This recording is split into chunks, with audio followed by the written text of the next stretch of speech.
Olá, eu sou Gabi Valente, bem-vindos a mais um Café com Impacto. Hoje a gente tem a alegria de receber Jéssica Moreira. Jéssica é uma intraempreendedora dentro do setor público, um pontinho de luz que ancora, recebe, funda e coloca para acontecer projetos que promovam impacto social e ambiental dentro do poder público. Bem-vinda, Jéssica, querida. Obrigada, Gabriela. É um prazer estar aqui no Café com Impacto, na TV Otimista. Agradeço pelo convite, também agradeço aqui a acolhida de toda a equipe do programa. Bem-vinda, querida. Obrigada. Queria começar conhecendo um pouquinho da tua história, né? Como é que você se torna essa pessoa que dentro do poder público carrega bandeiras, mas bandeiras e causas que não são político-partidárias, são bandeiras e causas da humanidade, né? Como é que a gente faz isso dentro do poder público? Me conta um pouquinho a tua história. Perfeito. A minha primeira formação foi na área de publicidade e propaganda. Tenho uma passagem no mercado publicitário aqui no nosso estado, no Ceará. Depois tive uma transição para o mercado financeiro. Trabalhei em algumas organizações que hoje lideram aí o mercado de capitais no Brasil e fora. Isso me trouxe uma visão muito intersetorial, tanto na área de gestão de pessoas, quanto na área de marketing, na área de comercial. E quando foi em 2015, eu fiz essa transição para o setor público, que foi onde eu venho desde então me especializando na área de gestão pública, na área de impacto social, e principalmente entendendo o tripé, né, para trabalhar a inovação do setor público, que é a gente somar tecnologia, dados e gente, né, no setor público. Então a gente traz essa abordagem, essa visão para dentro da minha atuação, da minha contribuição no setor público, e considero até uma contribuição não mais apenas estadual, mas nacional, porque existe uma rede de pessoas, né, que estão puxando muito forte essa pauta de gestão de pessoas, de inovação no setor público, da qual eu me sinto muito pertencente. Que lindo! E aí, quando você começa aonde no setor público? Fazendo o quê? Em que lugar? Em que secretaria? Com que papel? Como é que foi essa história? No início, foi 2015, como na assessoria do gabinete do governador, na época Camilo Santana. Depois de 4 anos de gestão, o gabinete do governador ele vive uma fusão com a Casa Civil, se tornando Casa Civil. Então, eu passo a ser assessora da Casa Civil, tratando de projetos diversos, mas principalmente projetos que tinham ali cunho já com inovação, com entrega de valor público, olhando também a gestão, a própria gestão, inclusive muitas parcerias com o terceiro setor, com organizações privadas. E em 2019 havia uma visão muito clara, né, do nosso líder máximo na época, de fazer a transição, né, de um governo que é eletrônico para um governo digital. Então a gente entra ali num processo, na agenda de processo de transformação digital, uma agenda que ainda está muito atual ainda hoje nos governos do país. E nesse momento, Gabriela, a gente tem uma iniciativa de montar um laboratório de inovação na Casa Civil para trabalhar de uma maneira muito transversal essa agenda. De digitalizar todas as secretarias, de trazer dados, de trazer informações, de trazer interconexão para agilizar e implementar melhor, né, uma gestão mais integrada, com mais informação para acontecer? Eram esses os objetivos? No início é muito interessante porque a gente faz primeiro um trabalho de abertura. Então vamos ver no Brasil o que está sendo feito nessa agenda. O que tinha, Jéssica, naquele momento? Já tinham muitos laboratórios de inovação trabalhando nessa perspectiva da transformação digital, mas a gente precisava descobrir o que tinha para além da tecnologia, né? Então eu acho que esse foi o diferencial do laboratório que a gente fundou aqui na Casa Civil. Vocês terminam fundando o IRIS, Laboratório de Inovação do Ceará, não é isso? O IRIS é o Laboratório de Inovação e Dados, né, do governo do estado do Ceará. Vale ressaltar que nessa mesma época tinha um outro programa que estava dando muito resultado no governo, que era o programa Cientista-Chefe. Então eu encontro, né, o professor José Macedo, que é um professor da UFC, que também lidera um laboratório de dados dentro da UFC. A gente brinca que fez ali o casamento, o match perfeito. E a gente sai visitando algumas iniciativas que já tinham no Brasil sobre laboratórios de inovação. Nessa época também me especializo em inovação do setor público pelo INSPER e pude trazer muito desses conhecimentos aqui pro nosso estado. E a gente entendeu esse tripé, né? Esse tripé para a transformação digital, esse tripé para a inovação, que é trabalhar tecnologias, dados e pessoas. Então a gente não poderia pensar na tecnologia apenas como um fim, a gente tinha que pensar num processo de aceleração e adequação a esse momento, a essa agenda de transformação digital, mas que levasse em consideração que para entregar a inovação, para entregar os principais projetos, na verdade, de qualquer organização, a gente precisa investir em algo que é gente, né? Então, como que está gestão de pessoas, como que está as competências, né, alinhadas a esses desafios que o governo estava vivendo naquele momento, como é que está essa agenda, né? Então, o Laboratório IRIS, ele foi criado a partir de uma visão muito intersetorial. A gente fez, na época, uma oficina co-criativa do próprio laboratório. A gente já tinha, claro, ali uma idealização do que seria esse laboratório, mas, obviamente, precisava de um processo participativo interno dentro do governo que envolvesse todas as secretarias, né? Vale ressaltar que política pública, quando é bem feita, ela envolve muitas secretarias, muitas visões dentro de um... Idealmente, todos os atores, né? Deveriam ser envolvidos nos processos de criação de políticas públicas, né? Todos os atores. Então, quando a gente estava tratando de uma área nova, de uma área que a ideia é que ela trabalhasse de uma maneira muito transversal, afinal, os problemas não estão, digamos, os principais problemas sociais, eles estão principalmente ali no trato do dia a dia das secretarias que são finalísticas, né? Então, como é que a gente adequava essa estrutura para que, de fato, se somasse à estrutura das secretarias e que pudesse entregar valor público? Então, o Laboratório IRIS surge entendendo o lugar da tecnologia e valorizando os aspectos humanos que envolvem um processo de elaboração de políticas públicas.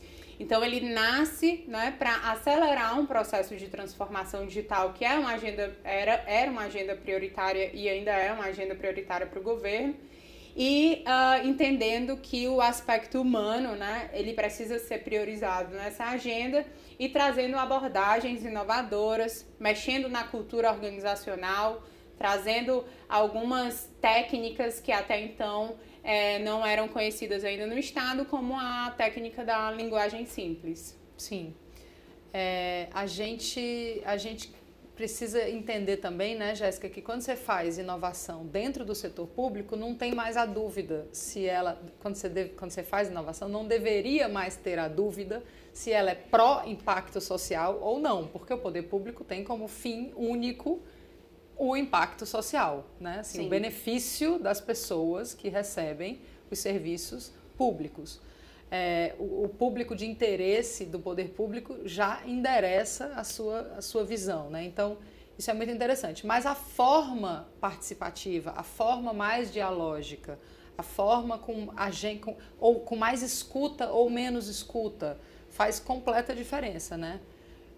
Me conta um pouquinho de como foi desse ponto de vista, assim, tô te ouvindo falar que vocês fizeram também um como diferente, né? Sim, sem dúvida. A gente trouxe uma perspectiva de trabalho para dentro do governo que eu milito e desejo que seja mais sobre isso, né?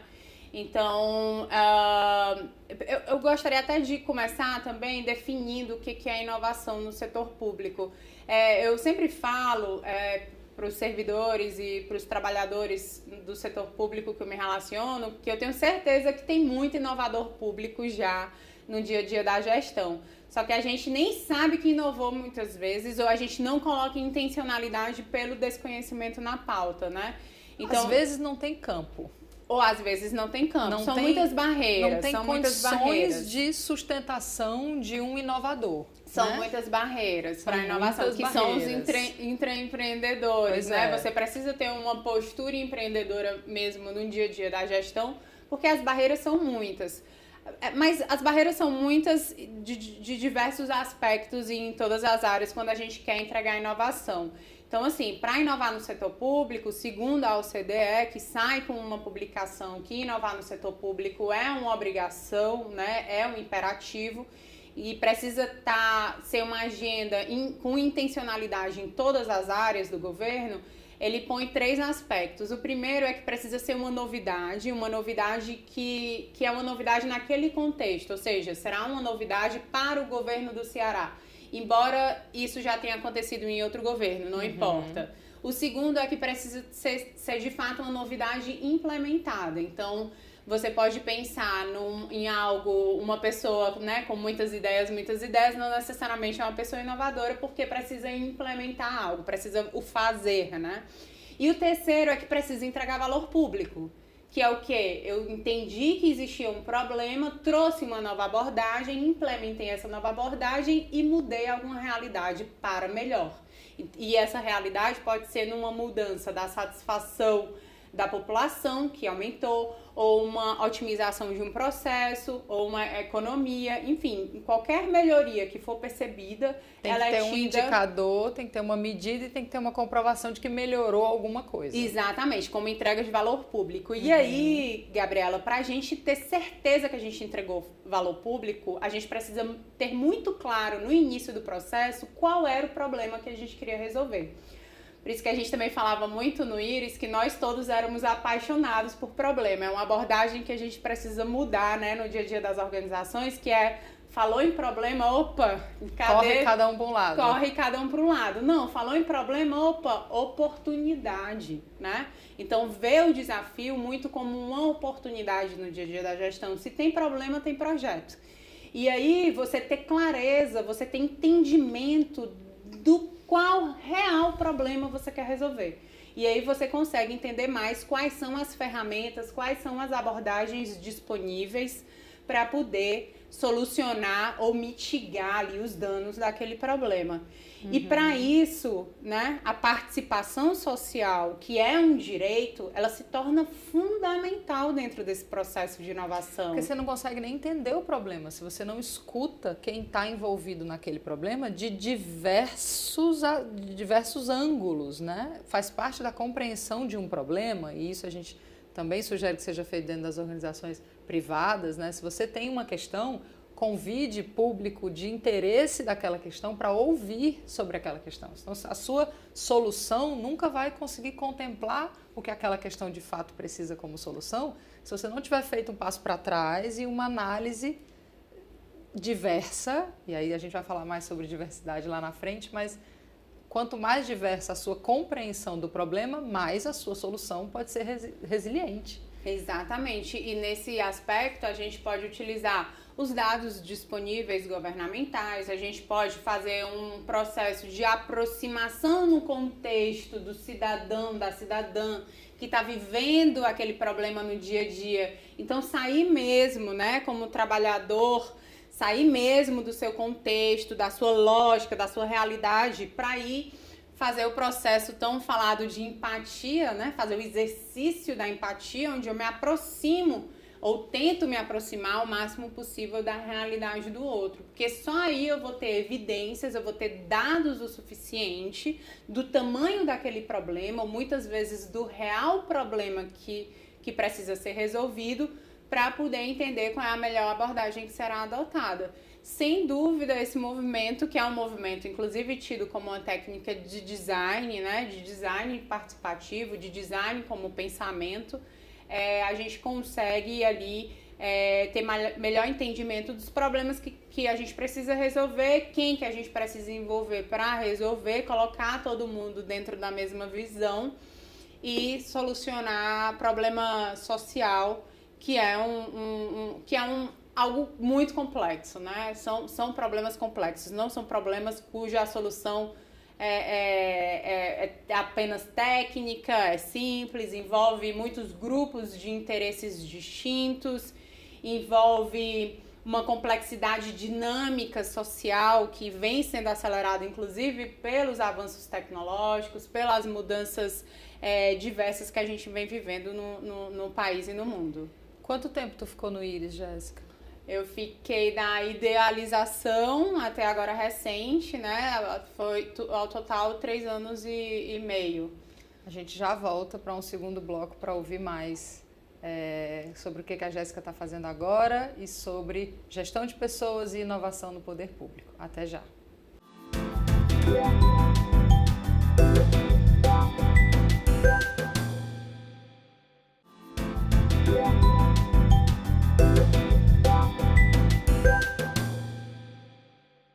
Estamos de volta com o nosso segundo bloco do Café com Impacto. Hoje recebemos Jéssica Moreira, uma empreendedora dentro do setor público. Chama-se intraempreendedorismo. Jéssica, queria falar um pouquinho sobre dados, né? A gente está vivendo uma era em que a gente já entendeu que está todo mundo correndo atrás de dados sobre tudo, né? A gente tem o desafio de a quem pertencem os dados. Queria te ouvir um pouquinho sobre dados no poder público. Quanto é importante que o poder público salvaguarde essas informações, né? Como o setor desinteressado do ponto de vista financeiro e interessado em trazer benefícios para a população. Como é bom que o poder público detenha dados, né? Como é que você vê isso? Eu adoro até a lógica que você traz, porque é exatamente o que eu acredito também, né? Que bom que o setor público tem dados, né? Possui dados da população. A gente precisa se preparar melhor para extrair valor desses dados, né? E aí, sem dúvida, a concordância da sociedade, principalmente com a Lei Geral de Proteção de Dados, né? Vigente, muito atuante no país, a gente precisa que a população também entenda o valor que é um governo que tem os dados necessários para elaborar melhor as suas políticas, a sua atuação, para traçar melhor as suas estratégias e aí entregar valor público, né? Resolver os problemas da população. Mas isso se trata também de um português muito novo, né? Muito novo não só para a iniciativa pública, mas também para a iniciativa privada, mas também para o terceiro setor.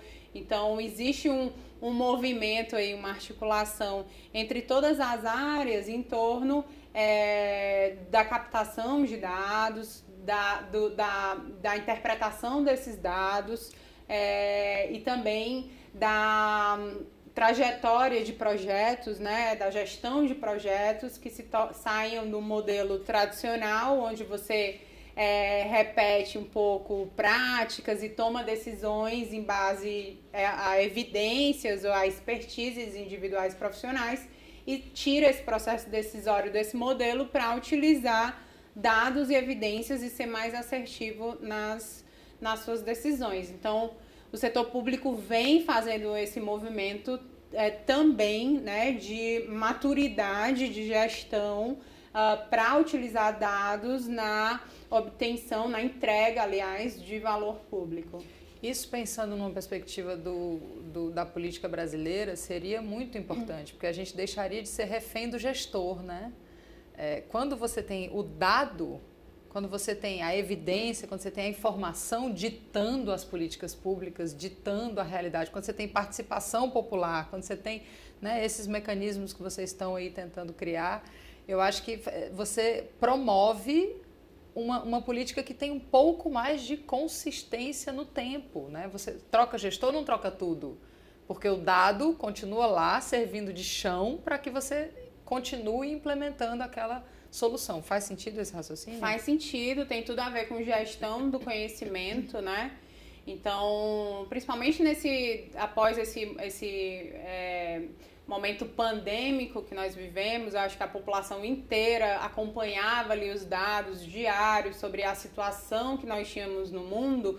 Isso trouxe mais evidência para essa agenda, né? Muitos governadores, e eu acho que as melhores atuações que nós tivemos, e o Ceará foi um destaque nisso, foi o quanto que a gente estava preparado analiticamente para ter dados estruturados, dados confiáveis que pudesse estar conduzindo ali a tomada de decisão governamental sobre como que a sociedade funcionaria naquele momento, né? Então, aconteceram muitos avanços nessa época e o Estado, assim como os governos de uma maneira geral, vem tentando manter essa agenda e aprimorar essa agenda analítica, desde o desenvolvimento de plataformas analíticas, a integração de sistemas, a adequação à Lei Geral de Proteção de Dados, também a diretrizes de privacidade e proteção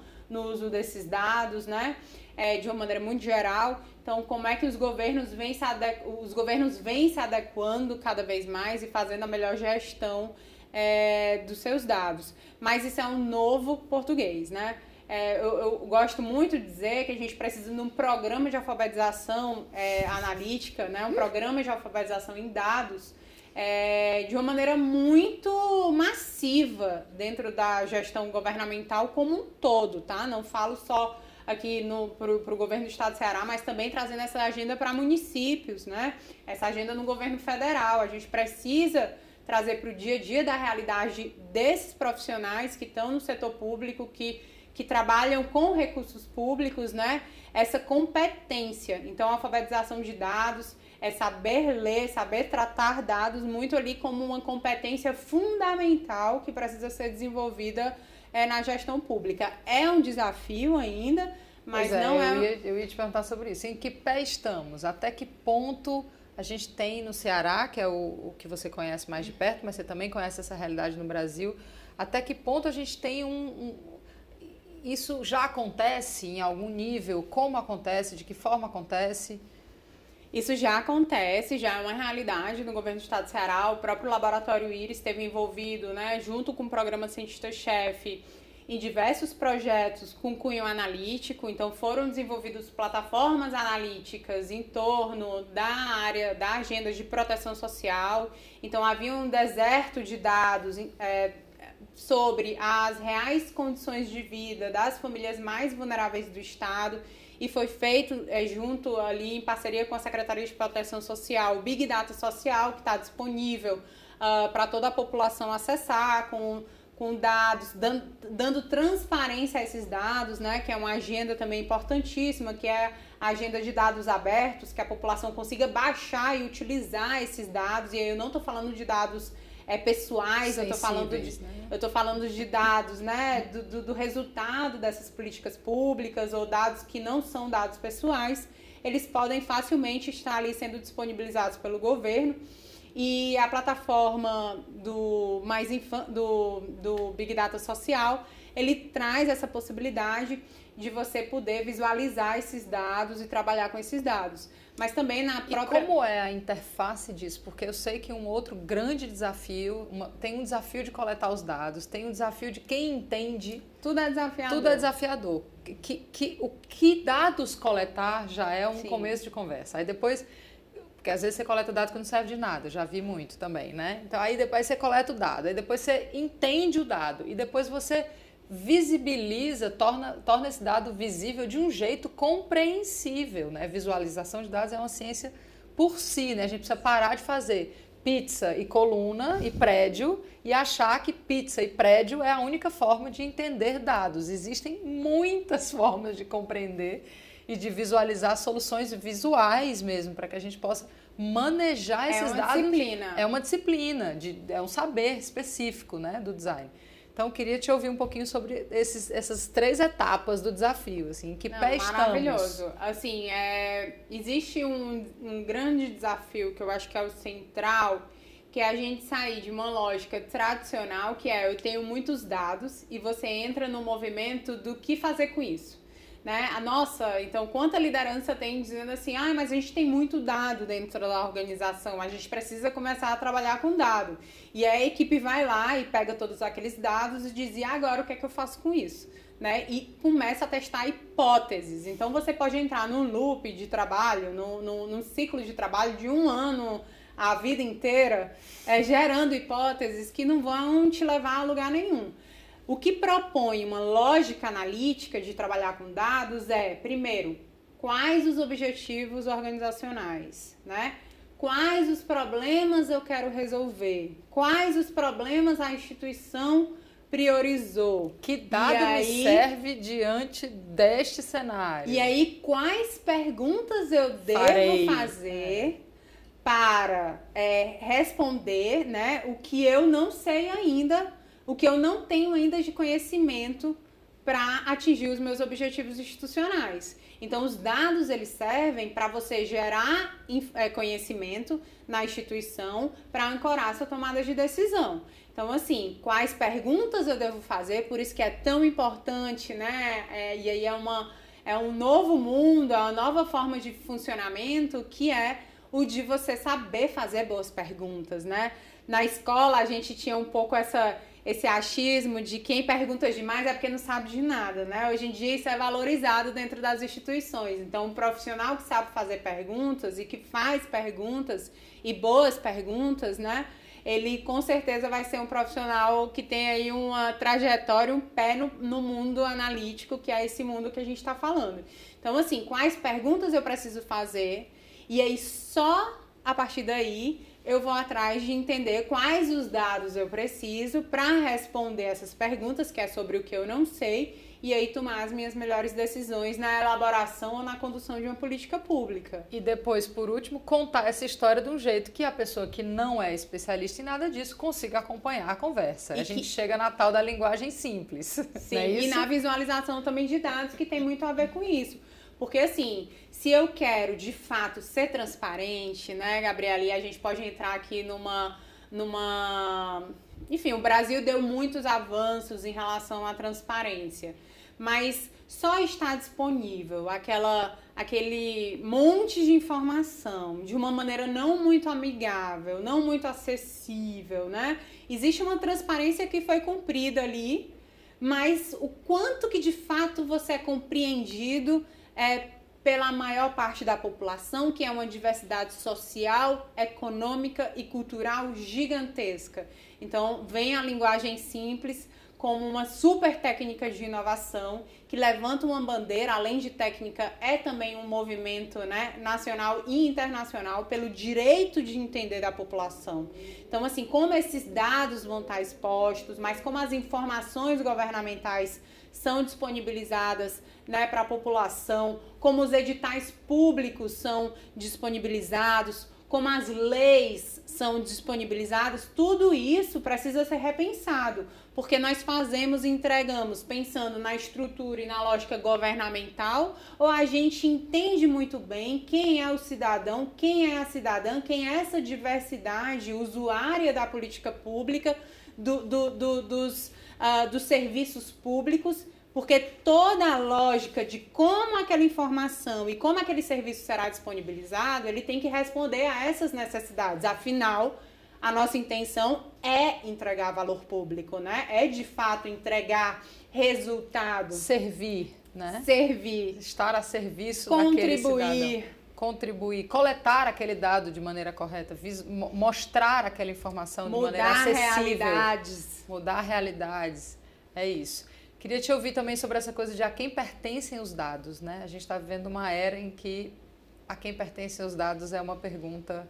Eu vou te responder a quem pertencem os dados, mas primeiro eu queria também fazer uma reflexão sobre a quantidade de dados que nós todos disponibilizamos para as big techs, né? Para as grandes empresas de tecnologia do mundo. Todos os minutos da nossa vida estão mapeados. Todos os segundos da nossa vida, né? A Alexa, por exemplo, outros produtos, né? de captação de dados, né? Porque esses dispositivos, eles estão na nossa casa e na nossa realidade e ali interagindo com os nossos bebês, né? Mas, na verdade, eles têm um grande intuito que é captar dados do nosso comportamento cotidiano para poder oferecer produtos para que nós façamos a adesão. Então, é um grande mercado estimulador de consumo. As redes sociais também estão aí cumprindo esse papel. Poderia citar aqui várias gigantes. Não precisa, a gente sabe quais são.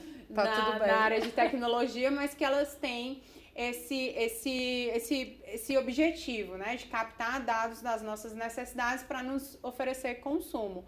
E o setor público, né? O setor público, sem dúvida nenhuma, o grande intuito, o grande objetivo é ter esses dados para melhorar a nossa qualidade de vida. É para melhorar para poder direcionar melhor as políticas públicas, né? E aí, obviamente, eu não vou entrar aqui numa reflexão sobre os governos que não fazem isso. Mas o que deveria ser, e os governos dentro do nosso sistema democrático, é que essa é a realidade, que é utilizar dados para entregar, para aumentar a eficiência, para aumentar a efetividade da entrega das políticas públicas. Então, de quem são os dados? Sem dúvida, os dados pessoais são das pessoas. E a gente precisa ter uma preocupação muito grande sobre a LGPD, a Lei Geral de Proteção de Dados. A gente vai voltar para falar dela no próximo bloco. Ok. A gente já volta para um terceiro bloco com Jéssica Moreira. Até já.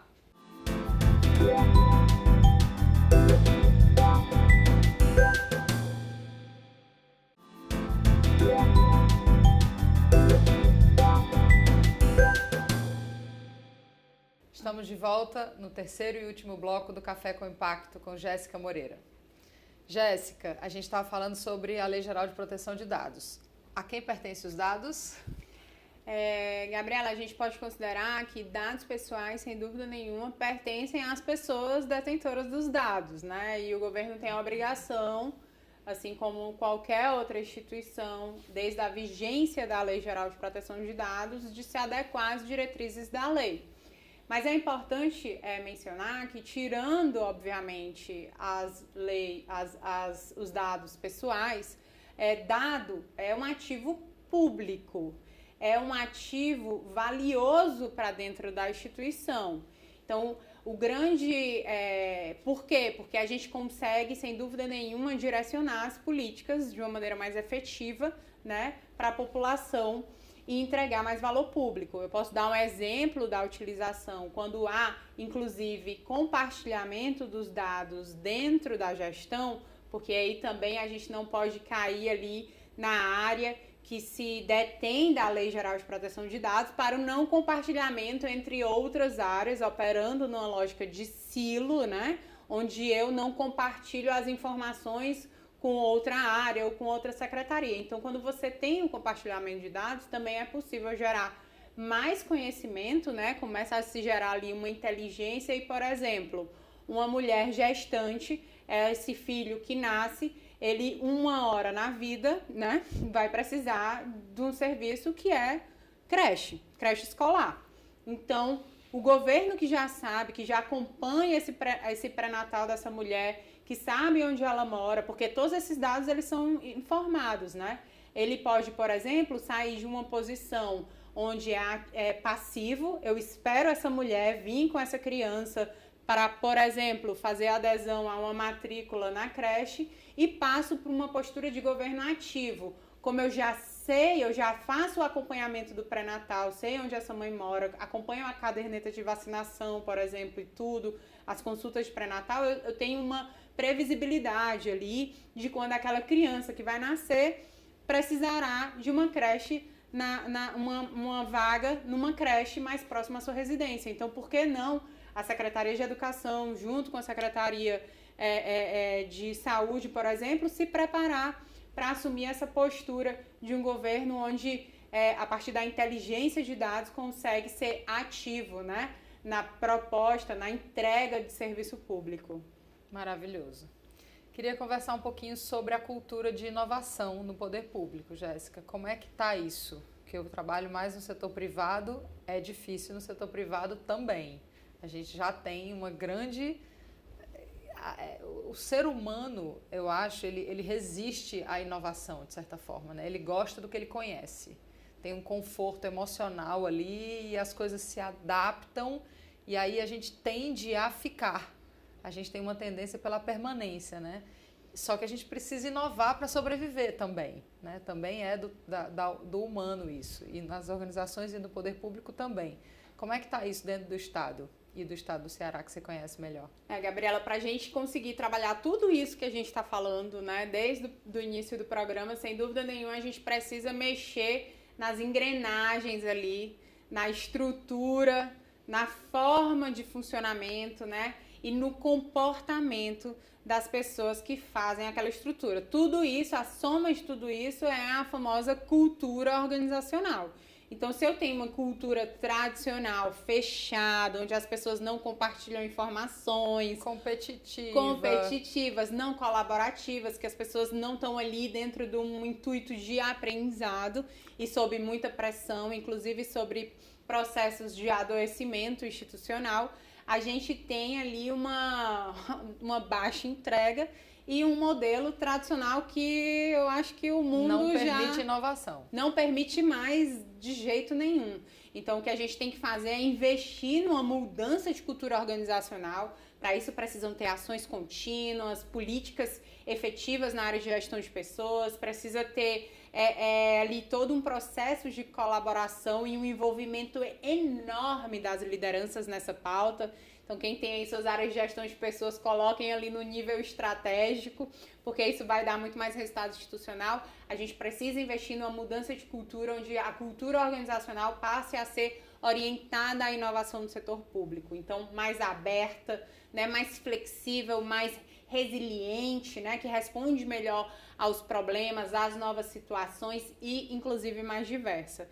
Então, o laboratório de inovação, de uma maneira geral, eles vivem, respiram essa cultura que é orientada à inovação. Se a gente tem um excesso de burocracia dentro de uma área de inovação, dificilmente ela vai ter ali flexibilidade, adaptabilidade, né, para responder com velocidade aos projetos, às respostas e à liderança. E eu falo muito liderança porque é preciso também investir no novo modelo de liderança, né? E me fala um pouquinho sobre isso, porque liderança é uma das minhas paixões. Não existe transformação e intraempreendedorismo se não tiver ali o estímulo da liderança. Então, a liderança é quem dá o tom. A liderança que é o patrocinador, né, de toda essa agenda. Então, sem dúvida, uma liderança onde tem um modelo positivo que consegue ali atrair talentos, engajar as pessoas em torno de uma visão, estimulá-las, que dialoga, né? Aberta, né? Acessível. Esse modelo extremamente hierárquico.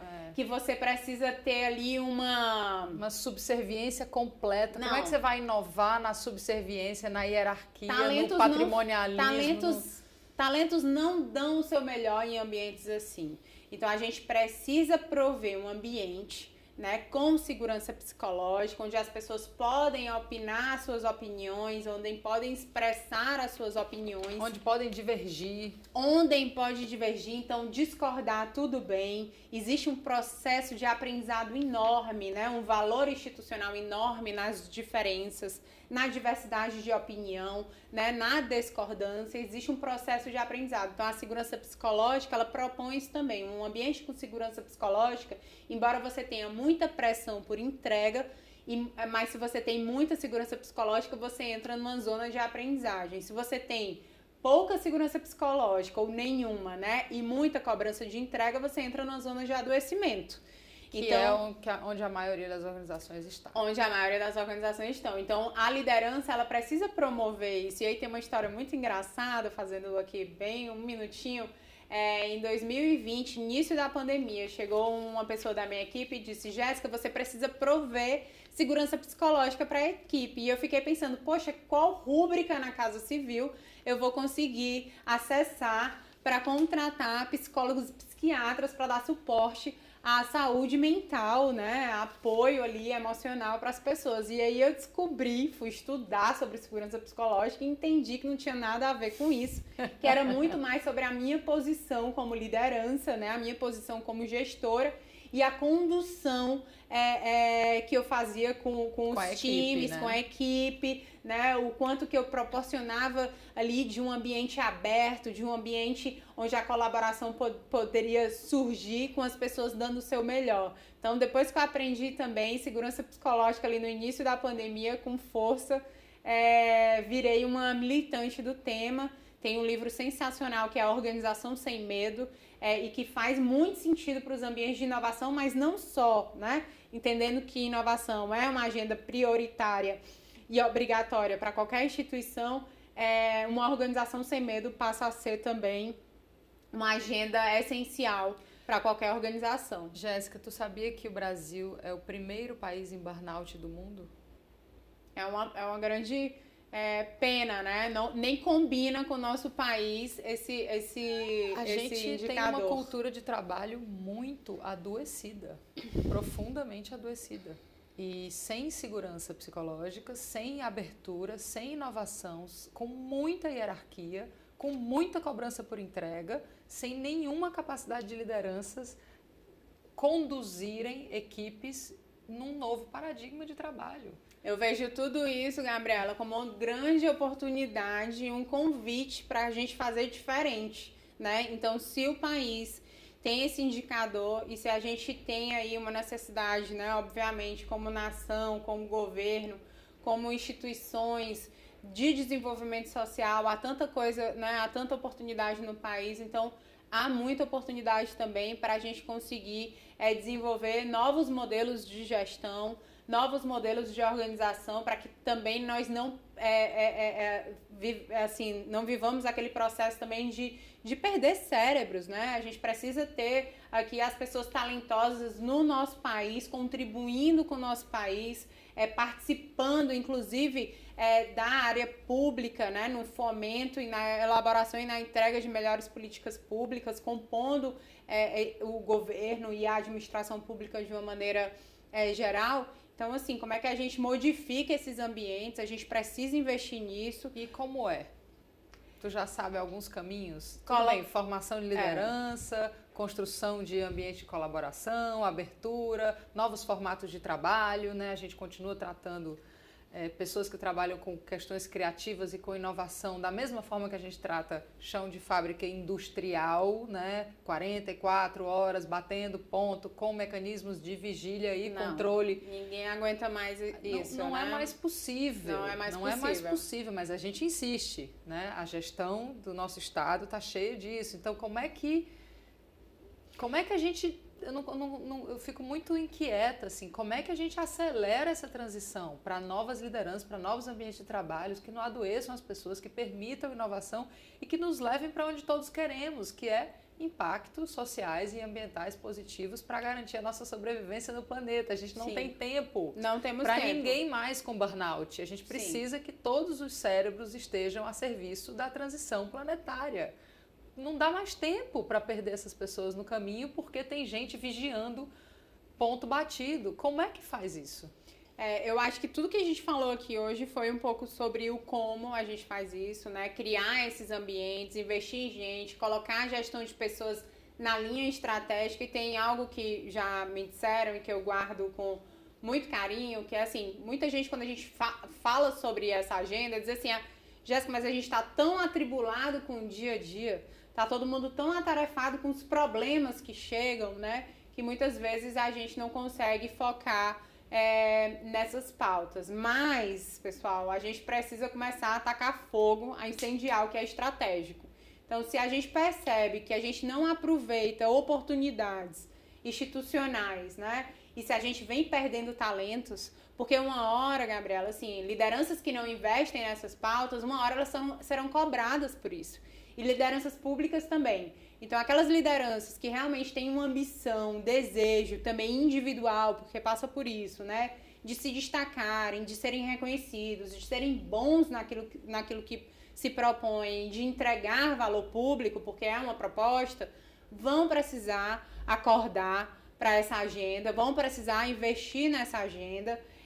Gestão de pessoas hoje já não é mais uma novidade nas grandes organizações mundiais, né?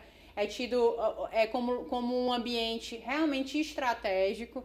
Então, a criação de cultura a gente já sabe que as grandes marcas não estão mais vinculadas aos produtos que elas entregam, elas estão vinculadas à cultura organizacional que elas entregam e aos valores que ela entrega para o mundo. Um dia ela faz desodorante, no outro ela faz brownie. Quem é essa marca? Muitos talentos, né, já não querem nem estar associados a Exato. estruturas institucionais que não há uma conversão de valores, né? Exato. Então, assim, as instituições que realmente têm ali o interesse, a intenção de entregar mais resultado, vão precisar se adequar e criar ambientes onde esses talentos sejam recebidos de uma maneira que possam desempenhar o seu melhor. Então, eu acredito muito, sou muito otimista nessa agenda, né? Mas eu acredito que lideranças que não têm um posicionamento com a agenda que a gente vem falando aqui durante o programa, elas estão aí com uma carreira limitada e se for no setor público, haverá uma cobrança social, né? E é o que a gente espera em torno dessa mudança, porque os resultados institucionais, os problemas estão cada vez mais complexos, os resultados institucionais precisarão aparecer e só vão aparecer se houver um investimento nessa nova forma de operar que é a que o mundo comporta. E se houver uma compreensão, né, Jéssica, de que, quando você fala, né, eu vejo isso também nas organizações privadas, também vejo no poder público. A gente está muito ocupado com o dia a dia, né? E o dia a dia é muito trabalhoso no sentido dos conflitos, principalmente. E o que as pessoas não entendem é que esses conflitos nascem de um ambiente adoecido de trabalho. Então, o que a gente poderia estar fazendo dos reais problemas que a gente deveria estar cuidando se a gente não passasse tanto tempo cuidando dos problemas que surgem porque a gente não cuida da cultura dessa organização? Sim. Né? Então, a gente fica o tempo inteiro gerindo, porque uma cultura organizacional, ela se faz. Que você cuide dela, que você fomente ela ou não. Juntou pessoas em torno de um mesmo problema, uma cultura se funda. Se forma. Então, Exatamente. o que a gente precisa entender é que essa cultura precisa ser conduzida para um lugar.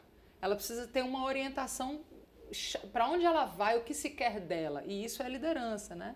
Se a gente não tem na liderança alguém dizendo vai para cá, vai dessa forma, vai assim, vai desse jeito, uma cultura se forma. E ela se forma com os nossos piores aprendizados do mundo do trabalho para trás, né? Sim. A gente sempre traz a carga das hierarquias, das submissões, dos mecanismos. As mazelas sociais, elas acabam entrando na instituição e uma sendo o reflexo da outra, né?